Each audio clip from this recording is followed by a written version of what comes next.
ওমানে অবস্থানরত প্রবাসী বাংলাদেশিদের জন্য এসেছে এক গুরুত্বপূর্ণ সুযোগ। যারা এখনো বৈধ নন তাদের জন্য এবার জরিমানা ছাড়া ভিসা বৈধ করার সুযোগ দিয়েছে দেশটির সরকার। এটি মূলত ওমান সরকারের ঘোষিত সাধারণ ক্ষমার আওতায় দেওয়া হচ্ছে। সম্প্রতি ওমানের সালালা অঞ্চলে বসবাসরত প্রবাসীদের উদ্দেশ্যে বাংলাদেশ দূতাবাস এক বিজ্ঞপ্তিতে এই তথ্য জানিয়েছে। বিজ্ঞপ্তিতে বলা হয়েছে, এই সাধারণ ক্ষমার আওতায় বাংলাদেশি প্রবাসীরা বিনা জরিমানায় নিজেদের ভিসা নিয়মিত করতে পারবেন।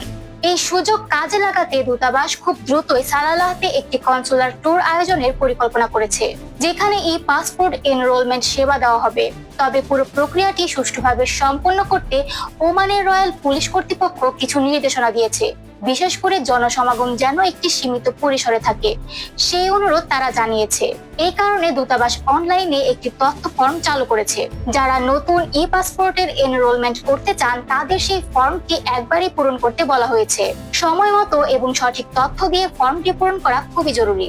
এই ফর্মের ভিত্তিতে একটি তালিকা তৈরি করা হবে, যাতে প্রতিটি প্রার্থীর নাম, পাসপোর্ট নম্বর, নির্ধারিত তারিখ এবং সিরিয়াল নম্বর উল্লেখ থাকবে।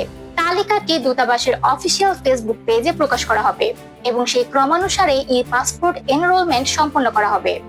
এখানে একটি বিষয় বিশেষভাবে উল্লেখ করা হয়েছে, যারা ইচ্ছাকৃতভাবে ভুল বা বিভ্রান্তিকর তথ্য দেবেন তাদের এনরোলমেন্ট প্রক্রিয়ায় জটিলতা দেখা দিতে পারে। তাই দূতাবাস সবাইকে সময় মতো এবং সততার সঙ্গে ফর্মটি পূরণের আহ্বান জানিয়েছে। এই পুরো উদ্যোগ প্রবাসীদের জন্য নিঃসন্দেহে এক বড় সুবিধা, কিন্তু এর বাইরেও দূতাবাস আবারও স্মরণ করিয়ে দিয়েছে একটি গুরুত্বপূর্ণ কথা। সেটা হলো, বিদেশে যেতে হলে অবশ্যই বৈধভাবে যাওয়া উচিত। অনেকেই চটজলদি উপায়ে বিদেশে যাওয়ার চেষ্টা করেন, কিন্তু সেটা কখনোই টেকসই পথ নয়। বৈধভাবে গেলে যেমন আপনি আইনি সুরক্ষা পান, তেমনই কর্মক্ষেত্রেও আপনার সম্মান থাকে। আর যদি আপনি দক্ষতা নিয়ে বিদেশ যান, তাহলে সহজেই ভালো কাজ পাওয়া সম্ভব হয়। বিদেশে শুধু যাওয়া নয়, টিকে থাকাটাও গুরুত্বপূর্ণ। আর সেটা সম্ভব হয় তখনই যখন আপনার হাতে থাকে কোনো নির্দিষ্ট দক্ষতা। আমাদের অনেক তরুণ তরুণী আছেন যারা বিদেশ যেতে আগ্রহী, কিন্তু নিজের স্কিল ডেভেলপমেন্টের দিকে নজর দেন না। অথচ বিদেশে এখন সবচেয়ে বেশি চাহিদা রয়েছে কারিগরি ও সেবামূলক কাজে দক্ষ লোকজনের। যেমন ইলেকট্রিকের কাজ, গাড়ি চালানো, বিউটি সার্ভিস, হোটেল বা রেস্টুরেন্টে কাজ, এমনকি বেসিক কম্পিউটার স্কিল, এসবই এখন প্রচন্ড প্রয়োজন। এই সুযোগ কাজে লাগাতে হলে এখন থেকেই নিজের দক্ষতা বাড়াতে হবে।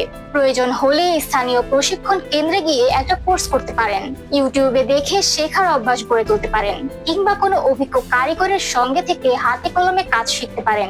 দক্ষতা থাকলে কাজের অভাব হয় না, দেশেই হোক কিংবা বিদেশে। এছাড়াও বিদেশ যাওয়ার সময় সঠিক এবং অনুমোদিত রিক্রুটিং এজেন্সি বেছে নেওয়া খুবই গুরুত্বপূর্ণ। অনেকেই দালালের ফাঁদে পড়ে প্রতারিত হন, পরে গিয়ে বুঝতে পারেন যাত্রাটা শুরুই হয়েছিল ভুল পথে। তাই সিদ্ধান্ত নেওয়ার আগে যাচাই বাছাই করে নেওয়াটা অত্যন্ত জরুরি। এই সাধারণ ক্ষমার সুযোগ হোক একটি নতুন সূচনা। যারা এখনো অবৈধভাবে অবস্থান করছেন তারা যেন দ্রুত এই সুযোগ গ্রহণ করে বৈধতার পথে ফিরে আসেন, এবং যারা ভবিষ্যতে বিদেশ যেতে চান তারা যেন আজ থেকে নিজেদের দক্ষ করে তোলেন, যাতে আগামীকাল বিদেশে গিয়ে সফলভাবে জীবন করতে পারেন। নিরাপত্তার আর দীর্ঘমেয়াদী সফলতার এক মজবুত ভিত্তি। দক্ষতা আর সততার পথে সেই ভবিষ্যৎ সম্ভব। আমাদের আজকের আলোচনা এই পর্যন্তই। ভিডিওটি ভালো লেগে থাকলে অবশ্যই লাইক, শেয়ার এবং সাবস্ক্রাইব করে আমাদের সাথেই থাকবেন। ধন্যবাদ।